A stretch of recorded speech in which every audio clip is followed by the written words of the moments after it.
Start. महोदय, ये सेनाएं सुरक्षा की पहली पंक्ति हैं। विराम।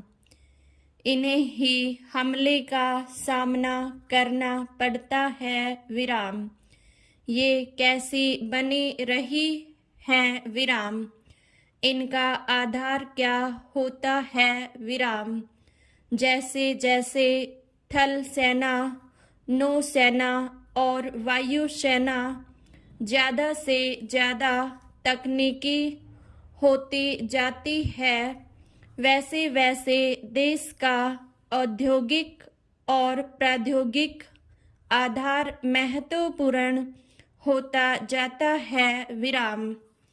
आप कोई मशीन, हवाई जहाज या कोई और बहुत तकनीकी हथियार विदेशों से मंगवा सकते हैं और किसी को उसे इस्तेमाल करना भी सिखा सकते हैं। विराम। लेकिन यह सब ऊपरी सुरक्षा है, क्योंकि इसके लिए आपकी प्रौद्योगिक पृष्ठभूमि नहीं है। विराम। यदि पुर्जे खराब हो जाए तो आपकी पूरी मशीन बेकार हो जाएगी। विराम। आपने जिससे मशीन खरीदी थी, अगर वह पुर्जे देने से इनकार कर दे तब भी यह बेकार हो जाएगी और आज़ाद होने के बावजूद भी आप दूसरों पर निर्भर रहेंगे। विराम। इस दृष्टि से देखें तो संसार के केवल कुछ ही देश असल में आज़ाद हैं और दूसरे देशों की फौजी ताकत के मुकाबले में अपने पैरों पर खड़े होने के लायक हैं। विराम। इसलिए थल सेना, नौसेना आदि के अतिरिक्त आपको देश में औद्योगिक और प्रौद्योगिक पृष्ठभूमि भी बनानी होगी। विराम। देश की अर्थव्यवस्था इस सब में सहायता करती है। विराम।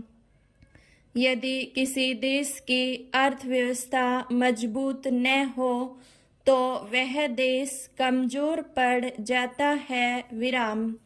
मैं सदन को ऐसे देशों के अनेक उदाहरण दे सकता हूँ जिनके पास फिलहाल अच्छी फौज है, लेकिन उनकी ताकत असल में ऊपरी है। विराम।